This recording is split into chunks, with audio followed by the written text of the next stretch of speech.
ఇష్టమైన తేజస్సు గల పాపనాశకమైన దేవస్వరూపమైన ఆ పరమాత్మను మేము మా అంతరాత్మలో ధరించడము గాక.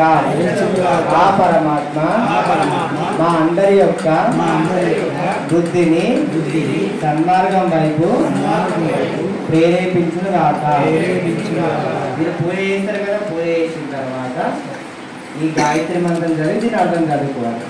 పొద్దున పూజ చేసిన తర్వాత మీకు వంట పిల్లలు అని అప్పుడు టైం దొరుకుతుంది. మధ్యాహ్నం దొరుకుతుందిగా, మధ్యాహ్నం దొరుకుతుంది. సాయంత్రం దొరుకుతుందిగా, సాయంత్రం పడుకునే ముందు చదవడానికి ఎంతసేపు పడుతుంది? ఒక 5 నిమిషాలు.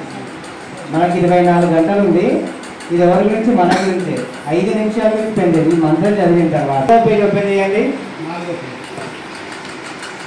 ఈ ప్రతిదిన చదవండి. ఒకటి చదివితే చాలు మన జన్మకి, ఇంకా వేరే అవుతుంది. అందరూ చూడండి, ఇతరుల దోషాలను చూసే ముందు అనండి. ఇతరుల దోషాలను చూసే ముందు ఎవరైనా చెడ్డవాడని చెప్పే ముందు నీలో ఏదైనా చెడు ఉందోమో చూడు. వీలైతే ముందు దానిని తొలగించుకో. అర్థమైన సెంటెన్స్ అందరూ తెలియ కదా.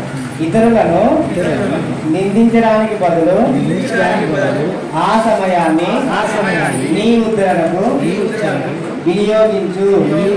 పరనిందను త్యజించి పరమానంద ప్రాప్తి వైపు పురోగమిస్తున్నానని నీవే అంగీకరిస్తావు. ప్రపంచాన్ని జయించాలనే కోరిక కలిగిన ఓ మనుష్యులారా, మొదట మిమ్మల్ని మీరు